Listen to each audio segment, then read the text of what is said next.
You know what? You guys are getting a double post today.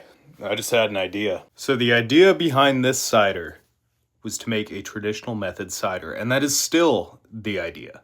And I don't mean traditional method as in the method of making apple wine, which, by the way, this is because this is like 10%. But by traditional method, I'm referring to the method that certain people in France make their wine. That apparently I'm not allowed to say, which is ridiculous. But anyway, a lot of effort being put into this. Now this stuff, little different. I think this was a natural ferment, like an open top natural ferment.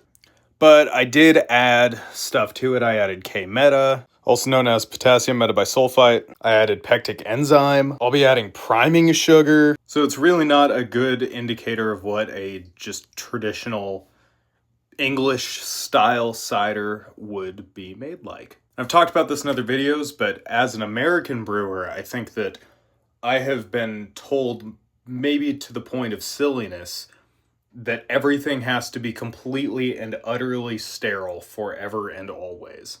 And that's good advice, don't get me wrong. But after seeing a lot of videos of people just making cider on their farms, it seems like sterility and all the other add-ons and additions and chemicals and stuff maybe aren't totally necessary.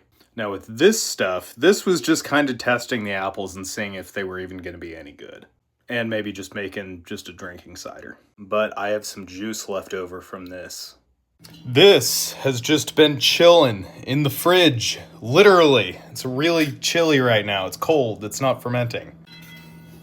It smells good though. And that's from apples that I pressed on my deck.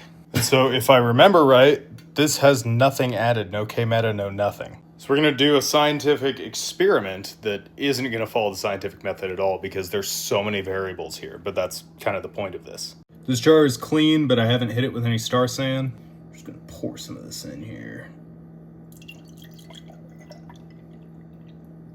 Playing with fire, pouring towards myself. That's totally going to bubble over and make a huge mess. This is going to be great. Now we just need to add our sulfites, our pectic enzyme, pitch our yeast. Psych! We're just going to put on a double layer of cheesecloth. So what do we hope to learn from this? I'm curious about how the fermentation is going to go, what the flavor profile is like with natural yeast, and whatever else is in there, and if it will be good or if it'll just go bad and be nasty. Oh, and maybe the effects of oxidation on the cider as it ages. And this is going to be cool because we already have a control where I did everything right.